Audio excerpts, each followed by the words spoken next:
कहाँ के हुए साहब जी? सच्चे बादशाह 10वीं पातशाही श्री गुरु गोबिंद सिंह जी महाराज ने फरमाया है, चिड़िया नाल जे बाज लड़ावा ता गोबिंद सिंह नाम तरावा। भारतीय सेना में कई रेजिमेंट्स हैं, लेकिन एक ऐसी भी रेजिमेंट है जिसे सबसे खराब हालातों में बुलाया जाता है। ये रेजिमेंट अगर अपने कंधों पर कोई जिम्मेदारी लेती है तो उसे पूरा करने के लिए किसी भी हद तक जा सकती है, जिनकी डिक्शनरी में असंभव शब्द को कभी जगह नहीं मिली। अस्सलाम वालेकुम, सत श्री अकाल। किदा हाल चाल? उम्मीद करना वधिया होवोगे, हसदे वसदे होवोगे, चढ़दी कला च होवोगे। अज बड़ी इंटरस्टिंग वीडियो लैके आया, history of light Sikh light infantry. Sikh light infantry कदों कायम हुई, की हिस्टरी है, की बहादरी के कारनामे इन्होंने सर अंजाम दिते, ते इहदे नाल नाल गोल्डन बुद्धा जड़ा चाइना दे विच मौजूद है ਉਹਦੇ बारे च भी बड़ी इंटरस्टिंग हिस्टरी है। वीडियो नू स्टार्ट करने हैं। कहाँ के हुए साहब जी? सच्चे बादशाह 10वीं पातशाही श्री गुरु गोबिंद सिंह जी महाराज ने फरमाया है, चिड़िया नाल जे बाज लड़ावा ता गोबिंद सिंह नाम तरावा। भारतीय सेना में कई रेजिमेंट्स हैं, लेकिन एक ऐसी भी रेजिमेंट है जिसे सबसे खराब हालातों में बुलाया जाता है। ये रेजिमेंट अगर अपने कंधों पर कोई जिम्मेदारी लेती है तो उसे पूरा करने के लिए किसी भी हद तक जा सकती है, जिनकी डिक्शनरी में असंभव शब्द को कभी जगह नहीं मिली। ये है भारतीय सेना की शान, सिख रेजिमेंट। ये रेजिमेंट हिंदुस्तान की इकलौती रेजिमेंट है जिसे 26 जनवरी और 15 अगस्त दोनों के परेड में 2 बार सलामी देने का मौका मिलता है। इस रेजिमेंट को ब्रिटिश हुकूमत ने सिख योद्धाओं की बहादुरी को देखकर बनाया था, जिसे आज भी अंग्रेज बहुत इज्जत और सत्कार देते हैं। नमस्कार दोस्तों, स्वागत है आपका अपने चैनल नेक्स्ट जन मंक पर। आज हम आपको देश की सबसे बहादुर सिख रेजिमेंट के बारे में बताने वाले हैं और यह भी बताएंगे कि आखिर क्यों चीन इस सिख रेजिमेंट से बहुत खौफ खाता है, इस सिख रेजिमेंट की सारी हिस्ट्री और आखिर क्यों ये सबसे अलग है। सब जानने के लिए वीडियो के अंत तक जरूर बने रहना। सिख लाइट इन्फेंट्री की स्थापना 1941 में हुई थी, लेकिन इनकी विरासत और इतिहास और भी दिलचस्प है, जो कि महाराजा रणजीत सिंह की खालसा फौज और 1846 में बनी 15वीं सिख रेजिमेंट से जुड़ा है, जिन्हें सिख पायनियर्स भी कहा जाता था। 1922 में अंग्रेजों ने सिख पायनियर्स को दोबारा संगठित किया। 1932 में एक ब्रेक के बाद दूसरे विश्व युद्ध के दौरान इनकी जरूरत फिर महसूस हुई और 1941 में सिख लाइट इन्फेंट्री का पुनर्गठन हुआ। आज इनका ट्रेनिंग सेंटर उत्तर प्रदेश के फतेहगढ़ में है, जहां युवाओं को युद्ध कला सिखाई जाती है। पहले और दूसरे विश्व युद्ध से लेकर कारगिल तक सिख लाइट इन्फेंट्री रेजिमेंट ने हर बार अपनी बहादुरी का लोहा मनवाया है। 1999 में कारगिल युद्ध के दौरान इन्होंने ही टाइगर हिल पर दुश्मनों को खदेड़ कर कब्जा किया था। सिपाही सुरेंद्र सिंह, रविंदर सिंह और जसविंदर सिंह ऐसे अनगिनत नाम हैं जिन्होंने अपने खून से जीत की कहानी लिखी। इसी वजह से इस रेजिमेंट को 14 विक्टोरिया क्रॉस, 2 परमवीर चक्र, 2 अशोक चक्र, 14 महावीर चक्र, 14 कीर्ति चक्र, 64 वीर चक्र और अनगिनत सम्मानों से नवाजा जा चुका है। इसीलिए इन्हें सबसे अधिक सम्मानित रेजिमेंट भी कहा जाता है। इन्होंने अपने सिद्धांत निश्चय कर अपनी जीत करों की विरासत हमेशा कायम रखी है। 1903 से 1904 के तिब्बत अभियान में इन्हीं बटालियनों ने 16,000 फीट की दुर्गम बर्फीली ऊंचाइयों पर लड़ाई लड़ी। सिख लाइट इन्फेंट्री की बहादुरी सिर्फ इतिहास की किताबों में दर्ज नहीं है, इसका सबसे ताजा प्रमाण गलवान घाटी में है। वर्ष 2020 चीन की पीएलए यानी पीपल्स लिबरेशन आर्मी हमारे देश में घुस आई और सीमा समझौतों का उल्लंघन किया, तो एसएलआई के जवानों ने सबसे आगे खड़े होकर उनका सामना किया।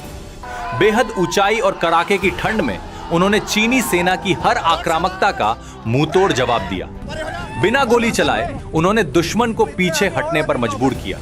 ये उनकी बहादुरी ही थी जिसने चीनी पीएलए को स्पष्ट संदेश दिया कि ये 1962 नहीं बल्कि नया भारत है।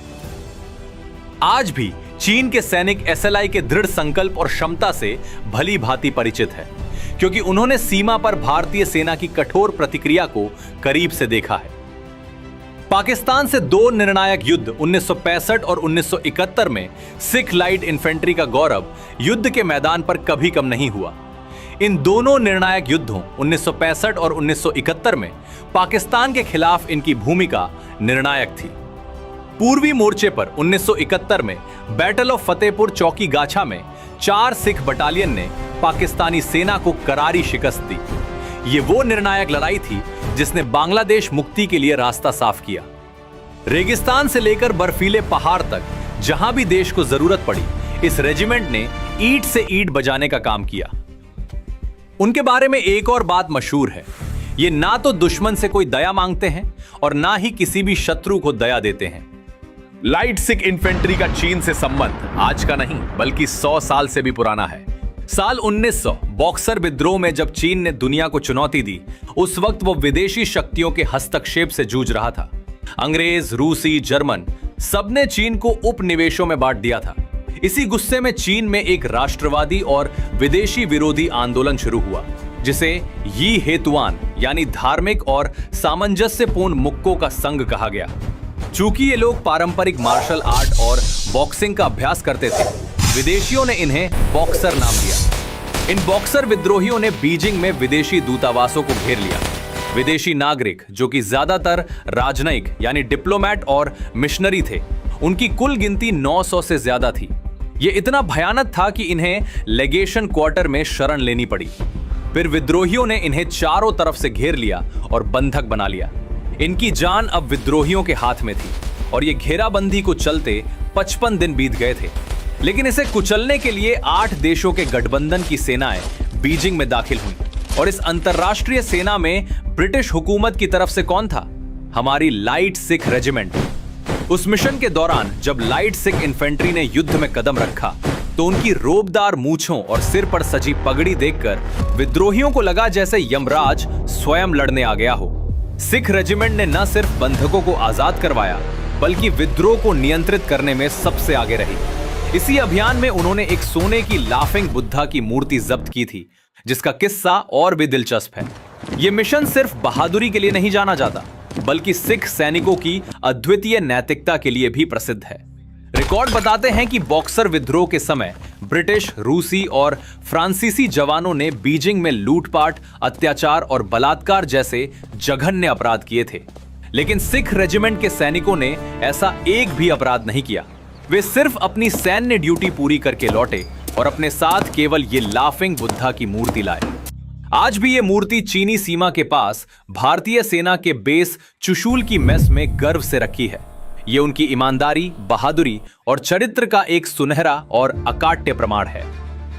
और अंत में इस रेजिमेंट की वो अनोखी परंपरा जो इन्हें पूरे विश्व में विशेष बनाती है। सिख रेजिमेंट 26 जनवरी और 15 अगस्त की परेड में 2 बार सलामी देती है, जबकि बाकी सभी रेजिमेंट्स सिर्फ 1 बार सलामी देती हैं। यानी ये अकेले हैं जो 2 बार नमन करते हैं।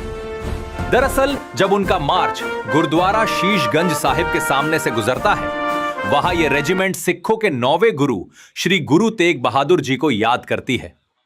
ये वही पवित्र स्थान है जहां औरंगजेब के सामने ना झुकने और धर्म परिवर्तन से इनकार करने पर श्री गुरु तेग बहादुर जी का शीश काटा गया था। उनकी महान वीरता को याद करते हुए सिख सैनिक उनके सम्मान में अपनी तलवारें नीचे झुकाते हैं और गुरुद्वारा साहिब के पास खड़ी साध संगत उन पर गुलाब के फूलों की वर्षा करती है। ये केवल एक सलामी नहीं है, ये शौर्य, धर्म और त्याग को दिया गया सर्वोच्च सम्मान है। दोस्तों, जब जब सिख लाइट इन्फेंट्री ने युद्ध में कदम रखा है, जब तक जीत इनके कदमों में आकर नहीं गिरी, ये युद्ध क्षेत्र से 1 इंच भी पीछे नहीं हटे।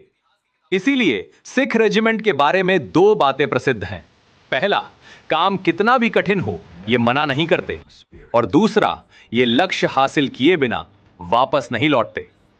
इस वीर और साहसी सिख लाइट इन्फेंट्री को देश का हर नागरिक सलाम करता है।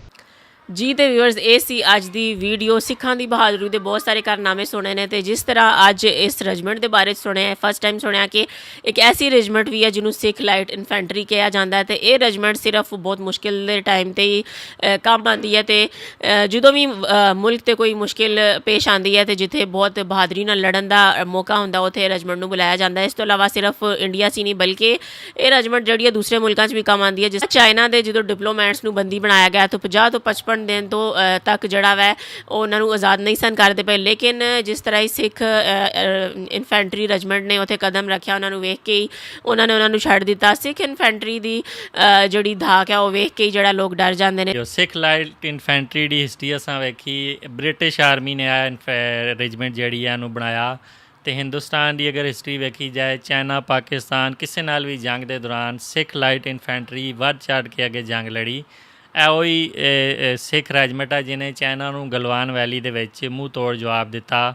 ਪਾਕਿਸਤਾਨ ਦੇ ਨਾਲ ਜੰਗ ਦੇ ਦੌਰਾਨ ਟਾਈਗਰ ਹਿੱਲ ਜਿਹੜੀ ਸੀ ਉਹਦੇ 'ਤੇ ਕਬਜ਼ਾ ਸਿੱਖ ਲਾਈਟ ਇਨਫੈਂਟਰੀ ਨੇ ਕੀਤਾ। ਅਤੇ ਇਹਦੇ ਨਾਲ ਨਾਲ ਚਾਈਨਾ ਦੇ ਵਿੱਚ ਜਾ ਕੇ ਲਾਫਿੰਗ ਬੁੱਧਾ ਜਿਹੜਾ ਹੈ ਉਹ ਲੈ ਕੇ ਆਉਣਾ, ਅਤੇ ਅੱਜ ਵੀ ਉਹ ਲਾਫਿੰਗ ਬੁੱਧਾ ਜਿਹੜਾ ਗੋਲਡਨ ਬੁੱਧਾ ਇੰਡੀਆ ਦੇ ਵਿੱਚ ਮੌਜੂਦ ਹੈ। ਅਤੇ ਇਹ ਸਿੱਖਾਂ ਦੀ ਬਹਾਦਰੀ ਨੂੰ ਜ਼ਾਹਿਰ ਕਰਦਾ ਹੈ। ਕੋਈ ਵੀ ਜੰਗ ਹੋਏ ਉਹਦੇ ਵਿੱਚ ਸਿੱਖ ਇਨਫੈਂਟਰੀ ਜਿਹੜੀ ਆ ਸਭ ਤੋਂ ਅੱਗੇ ਹੁੰਦੀ ਹੈ। ਅਤੇ ਸਿੱਖ ਲਾਈਟ ਇਨਫੈਂਟਰੀ ਨੂੰ ਸਭ ਤੋਂ ਮਾੜੇ ਹਾਲਾਤ 'ਚ ਬੁਲਾਇਆ ਜਾਂਦਾ, ਕਿਉਂਕਿ ਇਹ ਕਿਸੇ ਕੰਮ ਨੂੰ ਅਗਰ ਕਰਨ ਦੀ ਥਾਣ ਲੈਂਦੇ ਨੇ ਅਤੇ ਉਸ ਕੰਮ ਨੂੰ ਪੂਰਾ ਕੀਤੇ ਬਗੈਰ ਸਕੂਨ ਨਹੀਂ ਕਰਦੇ। ਤੁਸੀਂ ਕੀ ਸੋਚਦੇ ਹੋ ਸਿੱਖ ਲਾਈਟ ਇਨਫੈਂਟਰੀ ਦੇ ਬਾਰੇ 'ਚ? ਆਪਣੀ ਰਾਏ ਤੋਂ ਕਮੈਂਟ 'ਚ ਆਗਾਹ ਕਰੋ। ਵੀਡੀਓ ਚੰਗੀ ਲੱਗੀ ਵੀਡੀਓ ਨੂੰ ਲਾਈਕ ਕਰੋ। ਮਿਲਦੇ ਹਾਂ ਨੈਕਸਟ ਵੀਡੀਓ 'ਚ। ਗੁੱਡ ਬਾਏ, ਅੱਲਾ ਹਾਫਿਜ਼।